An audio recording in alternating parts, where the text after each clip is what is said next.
I'm very hesitant when students try to fast track their way through, particularly somebody with your profile who has.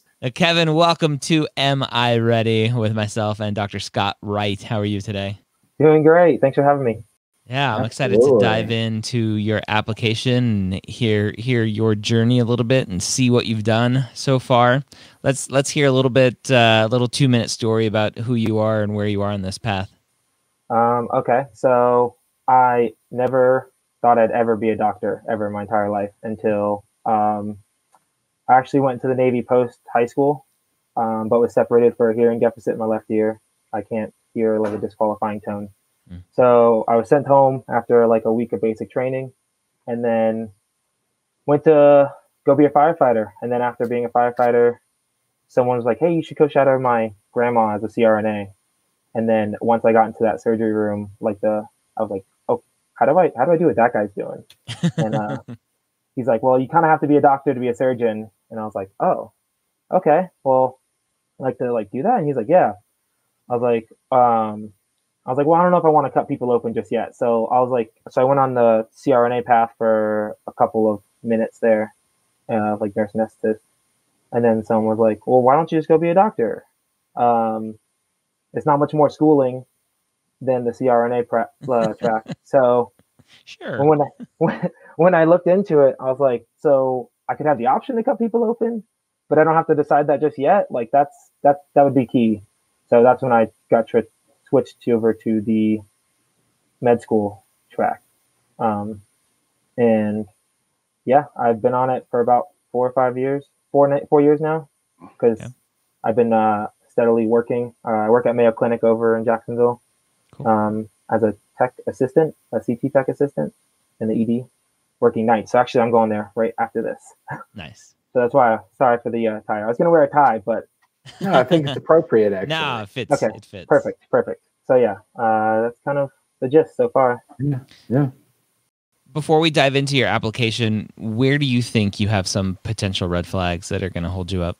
I think my GPA is my biggest downfall, just because I've always, ever since I got back from the Navy, I've worked at least 40 hours a week. I've actually clocked a couple of weeks working 112 hours in a paycheck. So wow, 115. So there's a couple of times where I actually withdrew from a few classes. So I have a couple withdrawals because of some of those aspects of taking on more classes during taking on classes during a period of low financial income. Yeah. Like when I moved up to Jacksonville from Daytona Beach.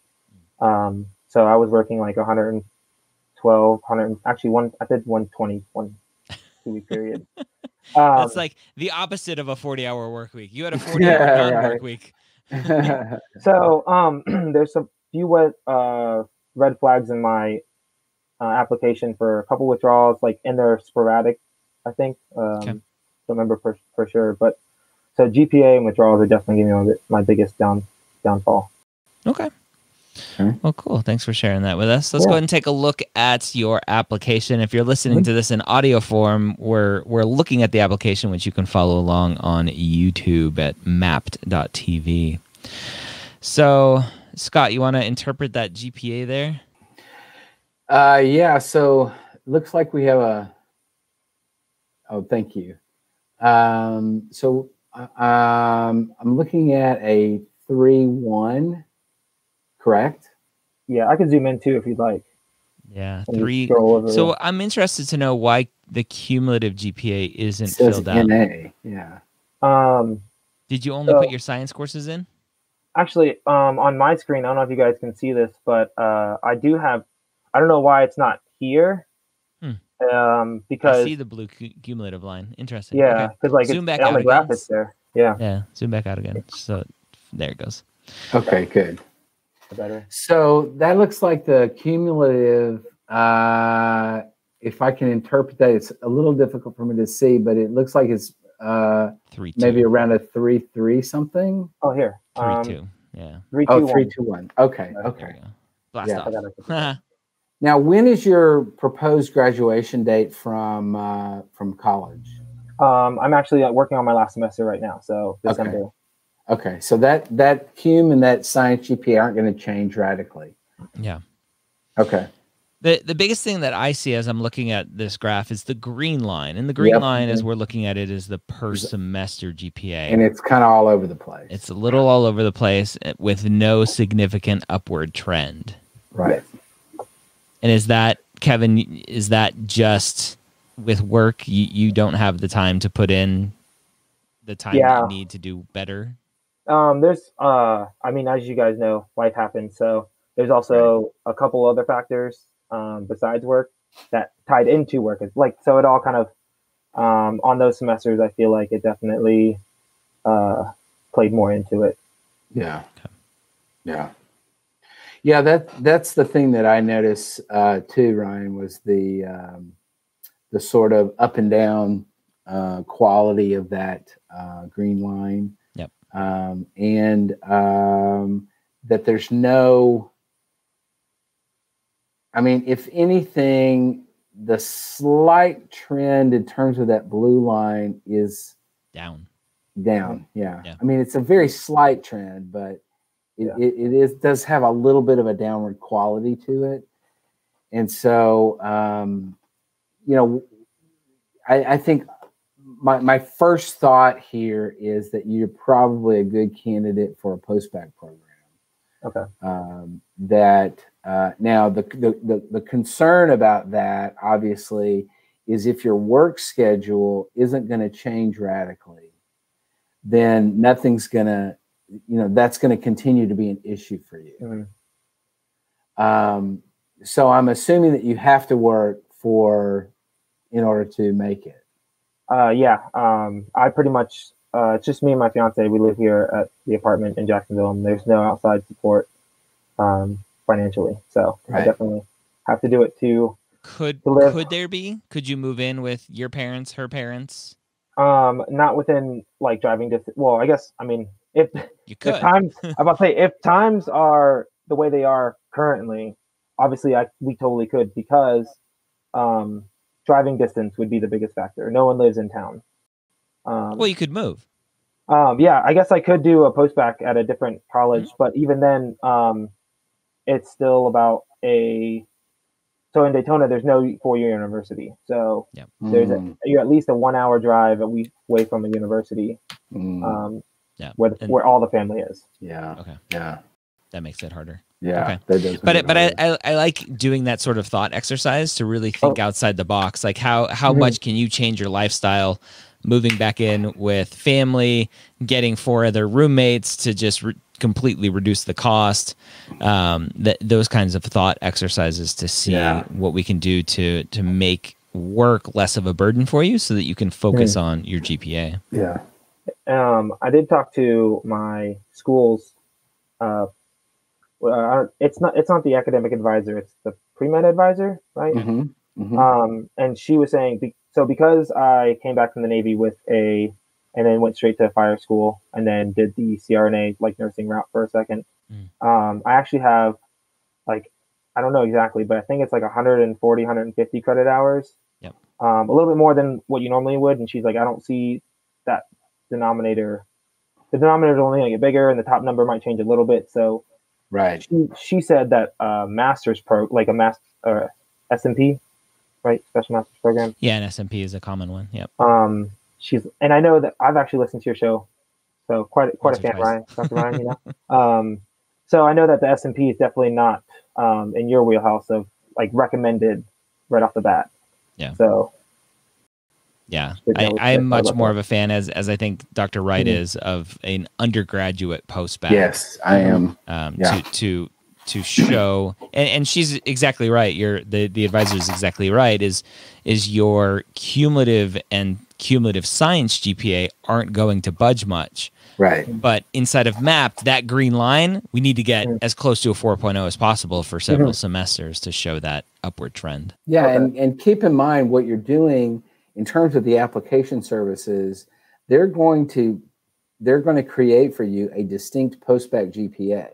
And so when medical schools are going to look at you as a candidate, they're going to see, here's the cumulative GPA for your undergraduate experience. They're also going to see a distinct undergraduate post-baccalaureate GPA, which if you're able to create that GPA as a much higher GPA, then your contention to those medical schools is this is more akin to who I really am right now in the reality of things. Because keep in mind, what we're suggesting that you're trying to do financially in terms of your lifestyle is because you're not going to be able to work in medical school.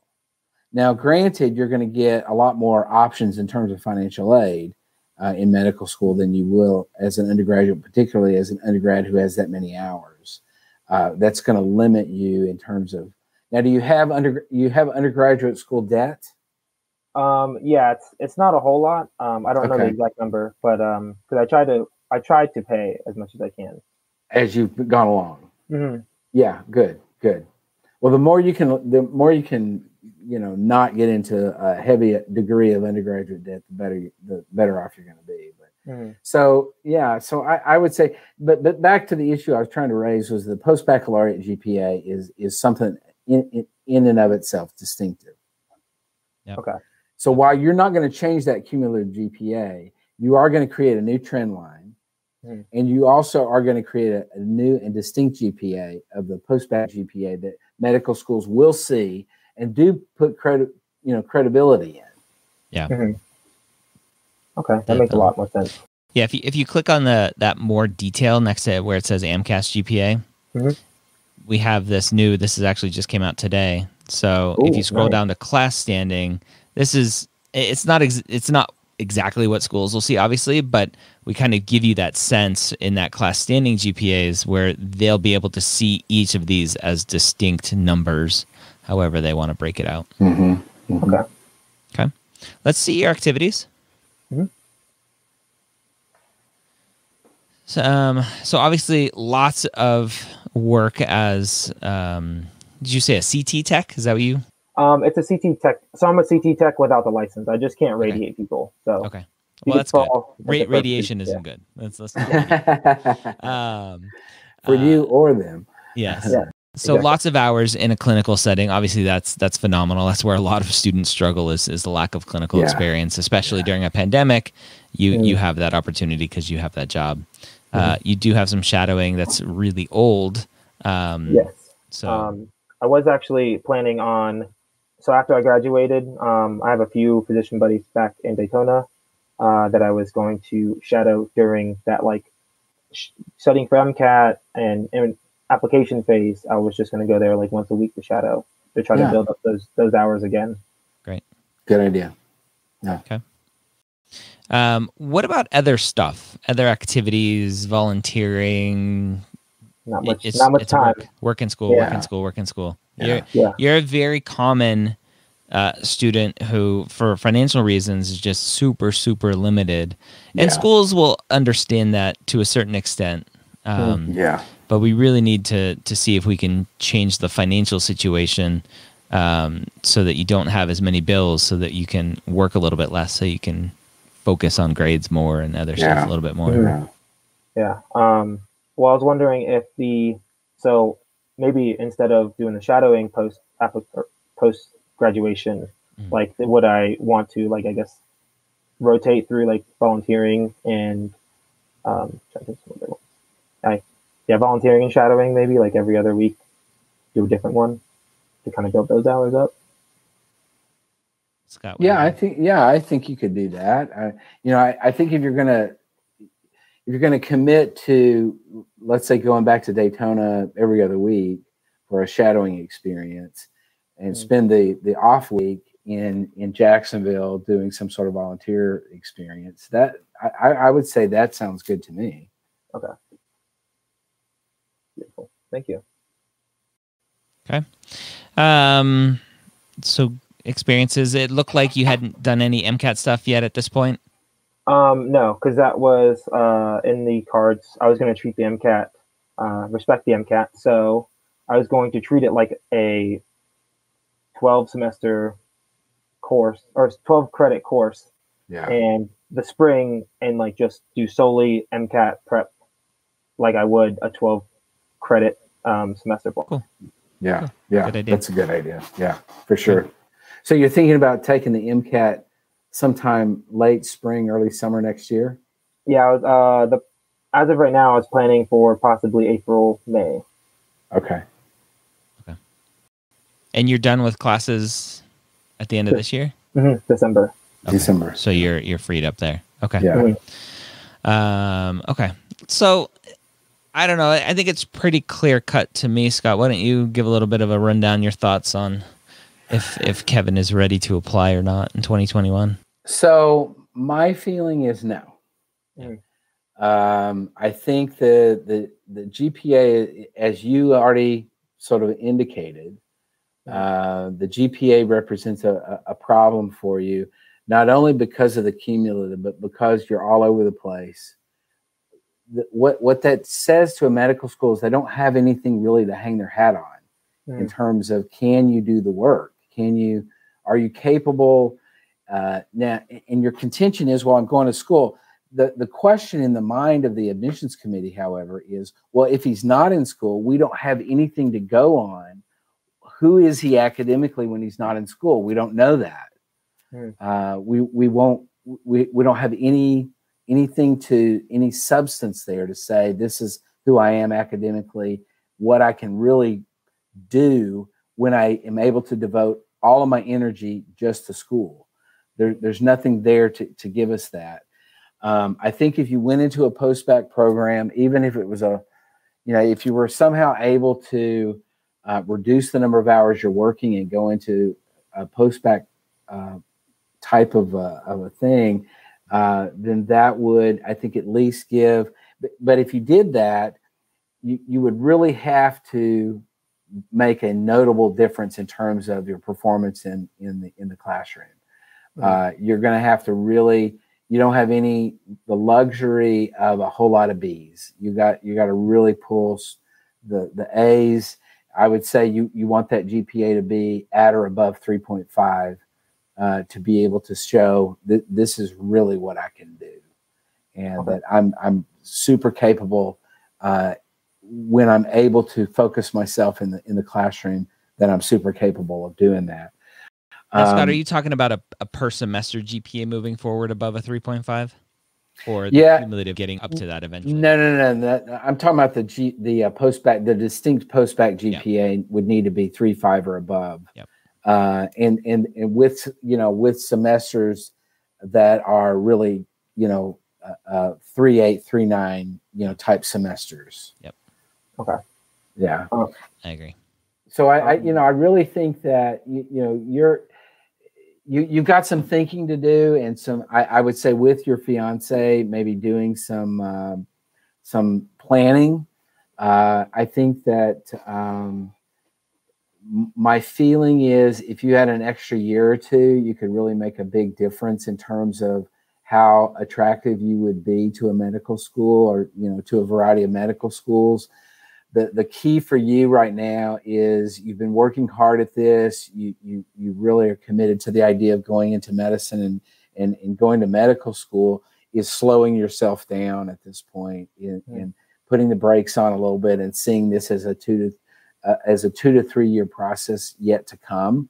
And that if you were able to do that mentally, then I think you'll be a much better candidate in, let's say, 2 or 3 years than you would be in the current situation.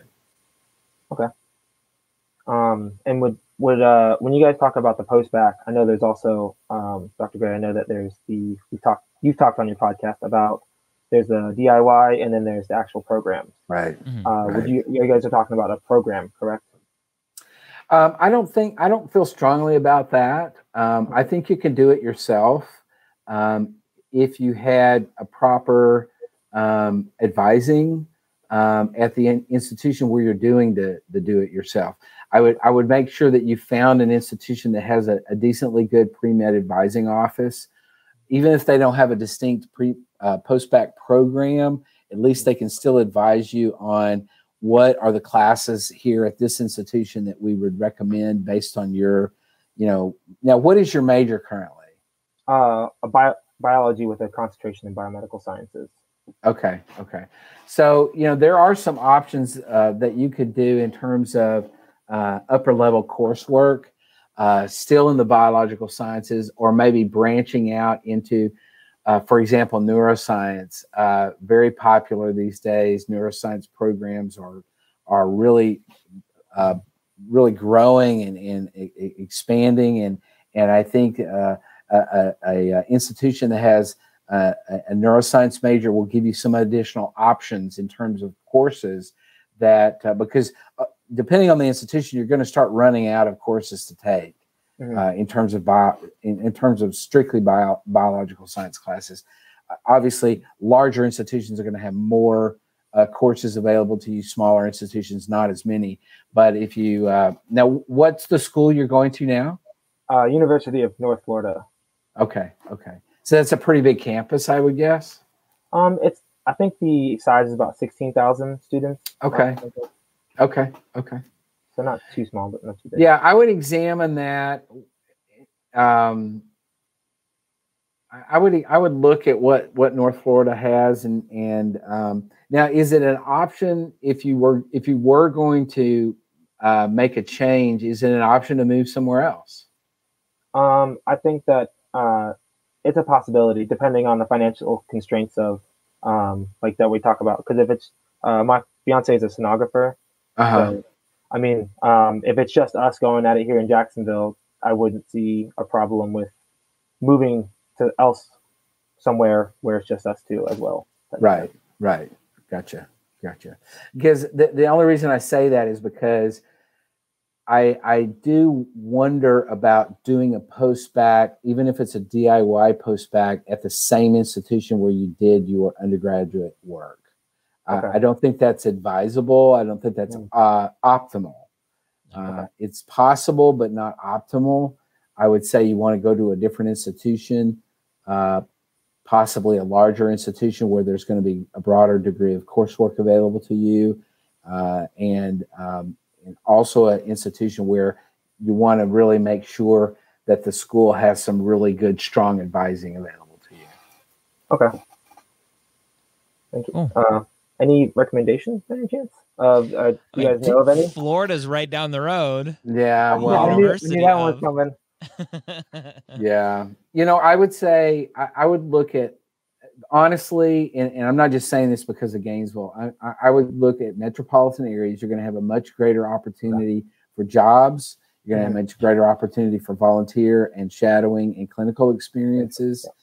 Plus, you're going to have larger institutions in a metro area that are going to offer broader degree of courses at varying times of the day and stuff like that. Much more used to part-time students than perhaps a real traditional type school. So I think there's a lot of different factors that would play into that. But I would look at, Orlando, UCF. I would look at, maybe in the Miami area. Look at if your intent is to stay in Florida. I'd even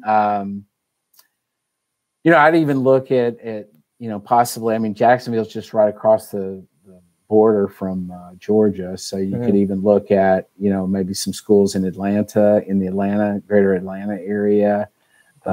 So, there's some options there, but I would say, you've got some thinking to do in terms of you and your fiance to see, what's plausible, what's possible. If you're trying to do that in the short term, that's just yet another reason why I really encourage you to think about, thinking about this as a longer term plan, to allow you to really put some stuff together. So if it's a short term plan, you're going to feel very constrained to get it done immediately and to do everything in a quick way. I'm very hesitant when students try to fast track their way through, particularly somebody with your profile who has some issues with the GPA that you've really got to repair. You don't have the luxury of falling down in that area. So you've got some planning that you really need to do. Okay. So that kind of goes into hey guys, I'm gonna jump off. I have another call. I'll let you two wrap it up. Yeah. Yeah, we can do that. Yeah. Take care. Thank you. Yeah, absolutely. So does that make sense for you, Kevin? Yeah. I guess the last question I would have would be that making the long-term plan, is there a recommendation for how many classes per semester versus how many coursework or how many classes for the whole program that I would kind of? Yeah, what I would be saying is what I would be looking for is full-time coursework, at least 12 hours a semester. And you want to probably amass, I would say, somewhere between 30 and 40 hours at a minimum of coursework in total. So I would say if you're going to go this post-bacc route, even if you're just doing it in a do-it-yourself way, that you're really wanting to look at probably a couple of years, potentially, or at least a year and a half in terms of coursework. You could, try to do it in the summer and stuff. Although a lot of schools, there aren't a whole lot of upper level biological sciences offered in the summer to start with. So summer's kind of a, iffy sort of thing. But fall, spring, definitely hitting it hard, which is going to make it even more important to reduce the hours that you're working, because the credits that you're doing in that full-time coursework, they're all going to be upper level stuff. You're not going to be taking anything besides upper level science courses, really focusing in on those classes. And so, and I want to encourage you here. I know that sometimes when I talk to post-bacc or students that are in a similar case that you're in, is that it's a bit of a hard pill to swallow to think, oh my gosh, I've got, this dude's suggesting that I wait another 2 or 3 years, and I'm wanting to get on with this, and I've been working for this, and, et cetera. And I just want to encourage you that, you're still young, you got plenty of time, and you got to keep your eye on the main goal. The main goal is getting into medical school. And if that means you take another year or two to make that happen, then do it. Worth it. Yeah. It's definitely worth it. Okay. And then I think I had one more final question, which was, I had it. It was about during that post-bacc program, would you recommend, since I'm not working or doing clinical hours at a job, would you recommend doing the shadowing or the volunteer experiences? Definitely. Yeah, and absolutely. Just doing, so say I quit my job completely, would I just do maybe 10 to 20 hours a week of that? Yeah, absolutely. And you can, potentially keep working on a part-time basis. If you could find a part-time clinical job where you were only working, maybe 15 or 20 hours a week, you could still pull in some income and do that. That would give you the opportunity to continuing clinical experiences, but also reduce the number of hours you're working, so you could concentrate on the schooling. Okay. Yeah, that's beautiful. Thank you. Yeah, absolutely.